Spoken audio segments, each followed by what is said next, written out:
Welcome friends. Drama serial मुकद्दर का सितारा की अगली एपिसोड में आप देखेंगे कि इधर आखिरकार फैजान बहुत ही ज्यादा डर चुका होता है और वो यही कह रहा होता है कि अगर मेरे अब्बू को तमाम तर हकीकत के बारे में पता चल गया तो बहुत ही बुरा होगा। तो ऐसा ना हो कि कहीं मुझे अपनी तमाम तर जायदाद से बेदखल कर दे और मैं ऐसा बिल्कुल भी नहीं होने दूंगा। और इधर राजी तो पहले से ही इंतजार में है कि उसे सब कुछ मिल जाए, जबकि मैं ऐसा बिल्कुल भी नहीं चाहता। इसी वजह से मुझे इसी वक्त वापस जाना होगा। और फिर इधर किसी तरीके से फैजान रमशा को बताकर वापस आ जाता है। तो वापस आते साथ ही इधर हादिया सवालात करने शुरू कर देती है और यही कह रही होती है कि आपने मुझे धोखा क्यों दिया है। आप रमशा से मिलने गए थे, मैंने खुद अपने कानों से उसकी तमाम तर बातें सुन ली हैं।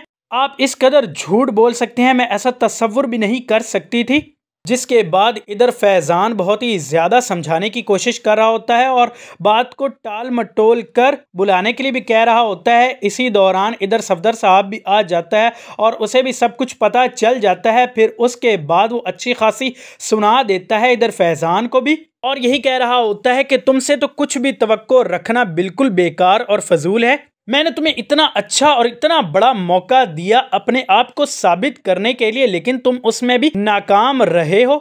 अब सब कुछ राजी ही संभालेगा। खैर, इधर सब कुछ सुनने के बाद फैजान को बहुत ही ज्यादा गुस्सा आ जाता है। अब वो सारा गुस्सा इधर हादिया पर उतार दे और वो इसी गुस्से में हादिया से कह रहा होता है कि अगर वाकई तुम मेरे साथ नहीं रहना चाहती मुझे भी फर्क नहीं पड़ता, लेकिन तुम ये सोच लो कि अगर ये खबर तुम्हारे वालिदैन को मालूम होगी, अब ये रिश्ता नहीं रहा, तो फिर उनका क्या हाल होगा। उनकी जिम्मेदारी में नहीं ले सकता। ये सब कुछ सुनकर इधर हादिया बहुत ही ज्यादा डर जाती है और उसे बहुत ही ज्यादा दुख भी हो रहा होता है, फिर भी वो कुछ नहीं कर पा रही होती। इसी तरह से वो इस रिश्ते को निभाने की कोशिशों में मुब्तला रहती है और सब कुछ चुपचाप खामोशी के साथ बर्दाश्त करती रहती है। जबकि इधर राजी वो अब भी हादिया को दिल से चाहता है और उससे सच्ची मोहब्बत करता है। मजीद आगे आप ये भी देखेंगे कि इधर फिजा के लिए निसार का रिश्ता आ जाता है। यहाँ तक के बात भी पक्की हो जाती है और इसी तरह से वक्त गुजरने के साथ इधर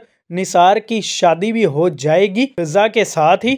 जिसके बाद इधर सफदर साहब यही फैसला करेंगे कि अब उन्हें अपनी बेटी नताशा की भी शादी कर देनी चाहिए राजी के साथ ही। तो अब आपको क्या लगता है कि किस तरह से सफदर साहब इधर राजी को मना पाएगा या फिर नहीं? और हमें यह भी बताइएगा कि इधर फैजान वो कब बाज आएगा अपनी हरकतों से और उसे सच्ची मोहब्बत होगी हादिया से, जबकि इसी के साथ इधर रमशा उसे उसके किए की क्या सजा मिलेगी, उसने जो लालच किया होता है। दोस्तों, आपको क्या लगता है? आप अपनी कीमती राय नीचे दिए गए कमेंट बॉक्स में ज़रूर बताइएगा और चैनल को सब्सक्राइब कीजिएगा। अल्लाह हाफिज़।